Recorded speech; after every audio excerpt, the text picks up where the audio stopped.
We talked about how the economy affects the demand for our business. Now let's talk about how the economy affects the demand for our products. And I'm really excited about sharing some of this stuff. This is pretty cool, neat stuff. There's been a long-standing debate amongst marketeers and business owners for a long time, and it kind of goes like this. Is it better to market a product that fulfills a want, or is it better to market a product that fulfills a need? A want product's kind of like chocolate. You don't need chocolate, but you want chocolate, right? Water, it's a necessity of life. You need water. Now, those on the want camp, what they'll almost always say is, people will buy what they want before they'll buy what they need. And you know what? There is definitely some truth to that. The fact is, there's really good arguments on both sides. What's interesting about leisure travel is leisure travel has qualities of both a want product and a need product. On the need side, there's definitely something to be said for people and their quest for overall well-being, health, sanity, okay? There's some good arguments there that leisure travel does have need qualities. But I think we'd all agree that overall, leisure travel is more of a want product. But what's really interesting, when people talk about leisure travel, they don't say, I want a vacation. They say, I need a vacation. There are some want products that have a tendency to do really well in a down economy. They're counter-cyclical. One of the best examples I could show you is movies. Did you know that during down economic times, movies always increase in sales? It's always happened. As a matter of fact, right now, it's happening in a big way. One of the best performing companies on Wall Street today is Netflix. Why is it that people want to watch movies more during a down economy? That's right. Escape is the word that I heard. People are stressed out. They're looking for something to break their mind. They're looking for an escape. Now, what's the ultimate escape? A vacation, of course. The thing is, though, in a down economy, a lot of times there's some people that think, I just don't have the money to go on a vacation. Well, that's where we get to come in.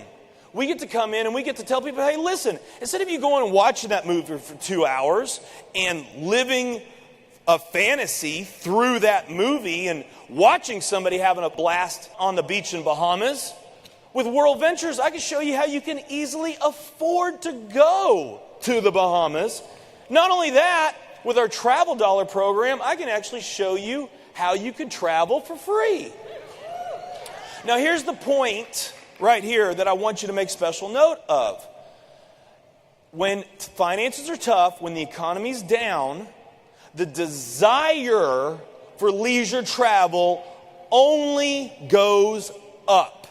It is higher than at any other time. Why is that? Because people are looking for and they need an escape, and a vacation is the perfect escape. Okay? Now, if travel sales as an industry, if the sales do decline, which I will tell you rarely occurs, unless we're in a pretty serious recession like we are now. If travel sales as an industry go down, a couple things happen that really play to our favor. The first one has to do with our suppliers. Now, our suppliers are very different from like a traditional manufacturing company.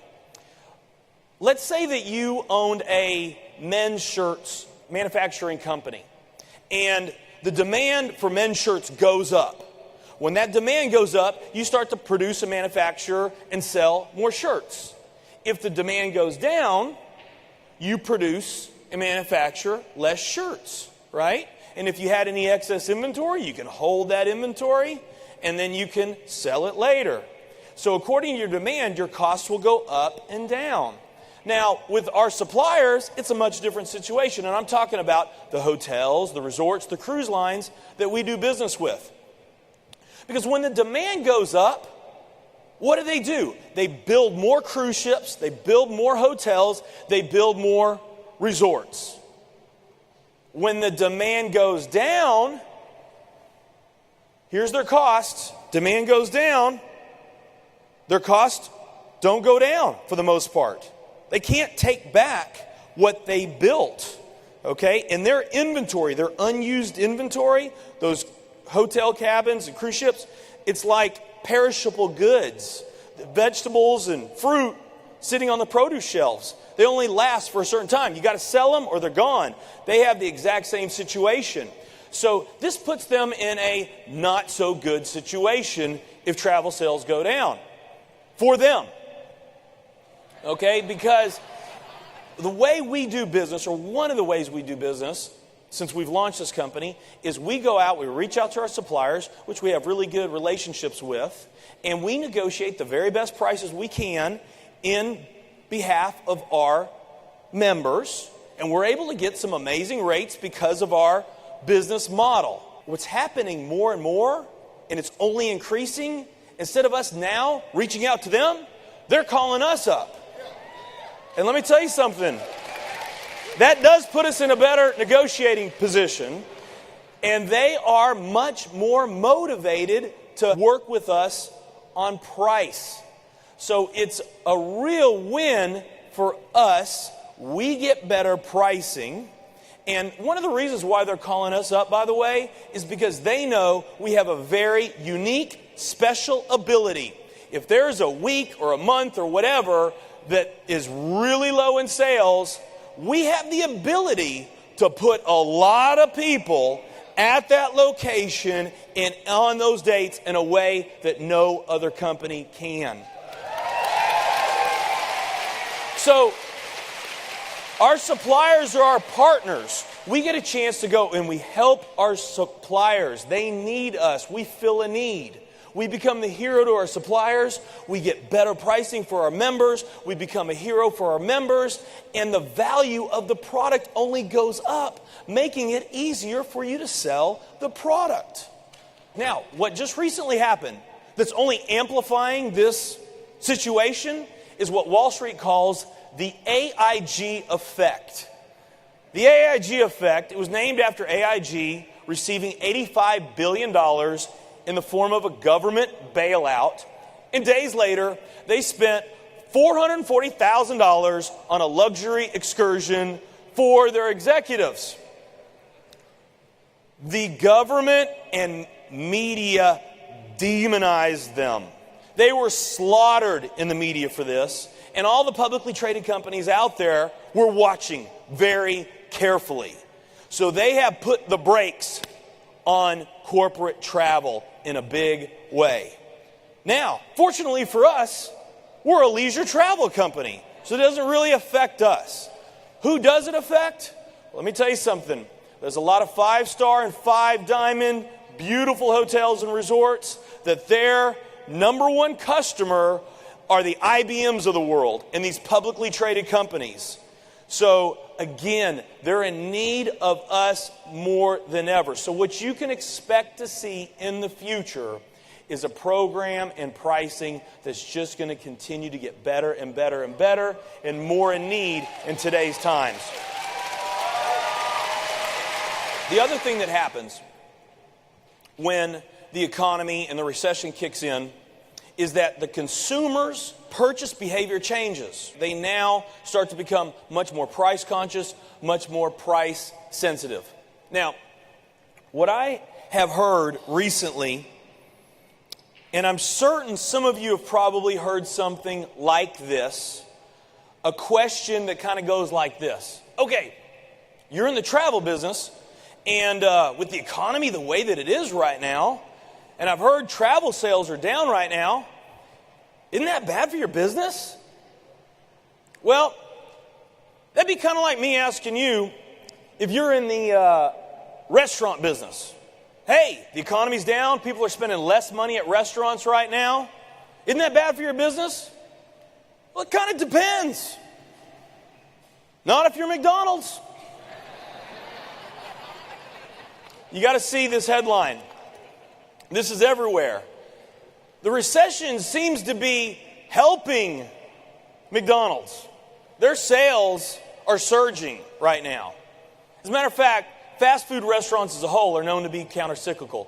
It'd be kind of like me asking you the question, if you own a consumer goods business, if I said to you, wow, with the economy the way it is, consumer goods sales are down. Isn't that bad for your business?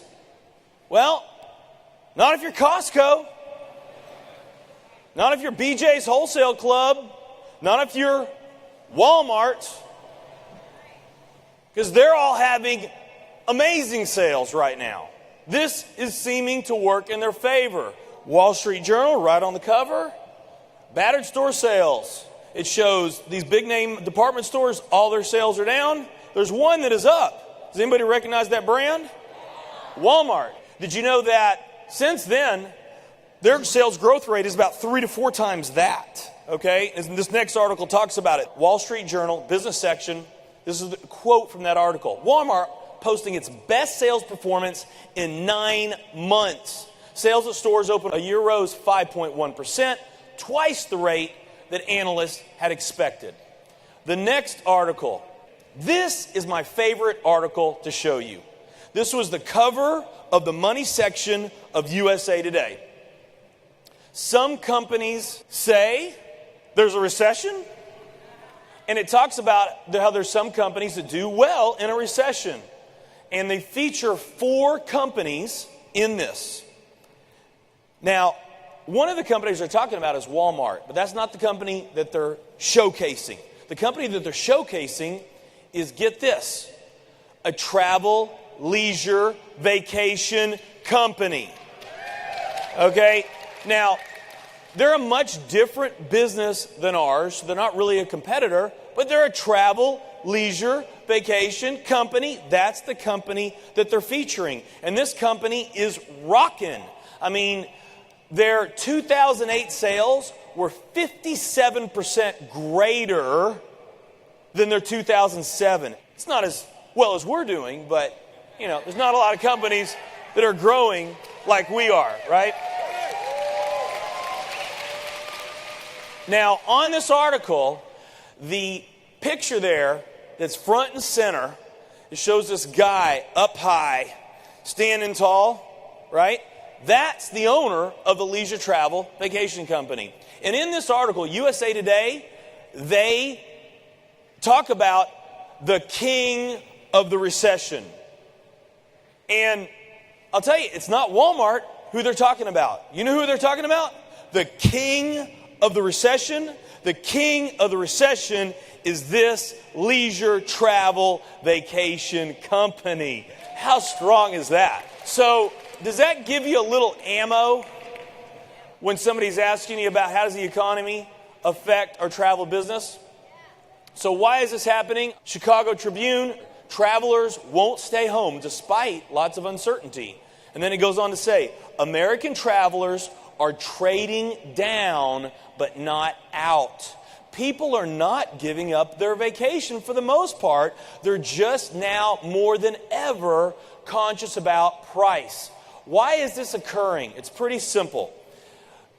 In a down economy, when financial times get tough, the consumer's natural tendency is to move away from companies that don't have products that are competitively priced, and to move towards companies that do have products that are competitively priced.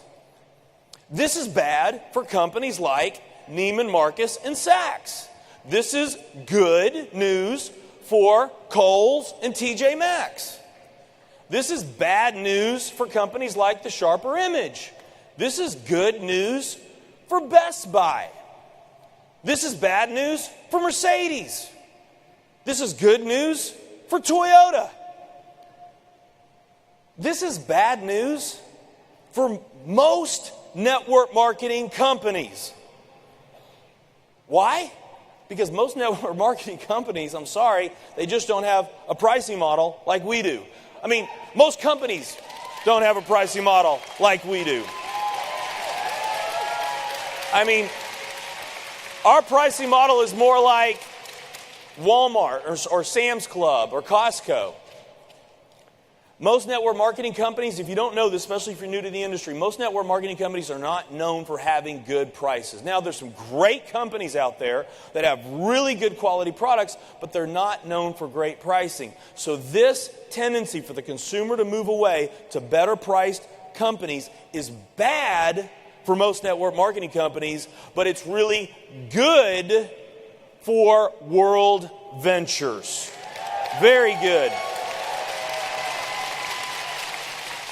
And this gives us a unique competitive advantage, especially in the network marketing industry. Another thing that happens with this shift in behavior that really works to our benefit in a recession, this advantage allows us to gain customers that we might not have ever gained before. Okay, I'll give you an example. Let's say that you are used to shopping at a high-end grocery store like a Whole Foods. And you've shopped there for years, but now all of a sudden, because of what's going on in the economy, you know, you lost your job or you're downsized or whatever happened, and now all of a sudden, money is an issue. So you decide to give the new Super Target in the neighborhood a shot. And you probably wouldn't even step foot in that Super Target if it wasn't for the economy. Now, what happens when you go there, Target now has a chance, if they do their job right, of gaining a customer for life. If when you go into that Target and you're shopping and you're like, wow, a lot of the products that I found at Whole Foods, they're available here. As a matter of fact, there's a lot more variety. The pricing is much better. I really like the atmosphere. The service is great. If that customer has the right experience, Target really has a chance of locking that customer in for life, even when the economy turns around. The same thing is happening for us. There are people that saw or heard of World Ventures a year ago, 2 years ago, and they heard about our great pricing, but they never really even took a close look at us. Why? Because it just didn't grab their attention.